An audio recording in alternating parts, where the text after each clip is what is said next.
So we were here this morning and we have a heartbreaking update here in Wilbur-By-The-Sea. A part of the back of this house collapsed into the ocean. You can see the roof dangling right now. So when we were here this morning around 2:30, 3 o'clock, it was still intact, but now the roof is just completely gone. All the debris in the ocean here. I can see like a football. The waves just continue to crash up against the sand dunes here, but just so heartbreaking to see what we feared would happen did here in Wilbur-By-The-Sea. This home caved in. It was hanging by a thread earlier this morning over the edge of the dune. I want to bring in a man who actually witnessed this collapse this morning about 15 minutes ago.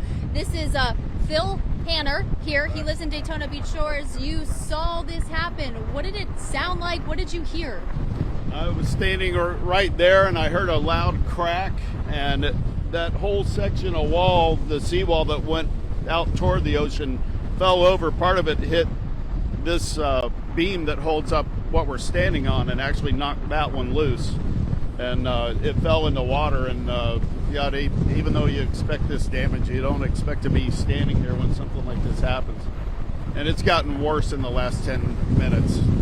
You don't know the owner, but your daughter does. How heartbreaking is this to see? This is someone's home that's now destroyed. Very, and that's kind of why we came out here to see. These are all people that, they're our neighbors and friends, and like 6 doors down, we know those people very well, longtime friends, and their neighbors next door, their house is probably going to go too. If it doesn't get too bad, we're going to go check on them real quick and then head back home.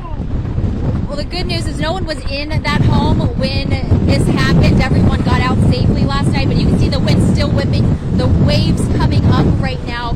We still haven't even reached high tide yet, so this is really concerning to see. And this is not the only home that's impacted here. There are several other homes right along the dunes that are just hanging off the edge right now. So just awful to see the damage already. And you can see here the roof dangling down. Just horrible to see.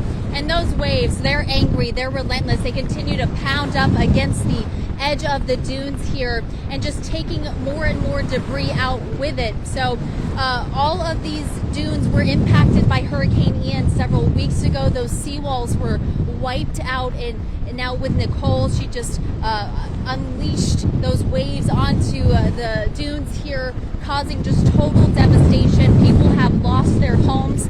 We knew this was going to be a major coastal impact with this storm, and now we are seeing it. What we feared would happen, homes falling into the ocean. Just heartbreaking and awful to see the destruction caused by this storm already. We are still in the thick of it. We're still feeling those whipping winds, the ocean relentless, rolling up all of those waves here and still chipping away at the property lines right now. So we will continue to stay out here talking with residents. We'd like to try and talk with the homeowner here, but for now, that's the latest live here in Volusia County. Back to you guys in the studio.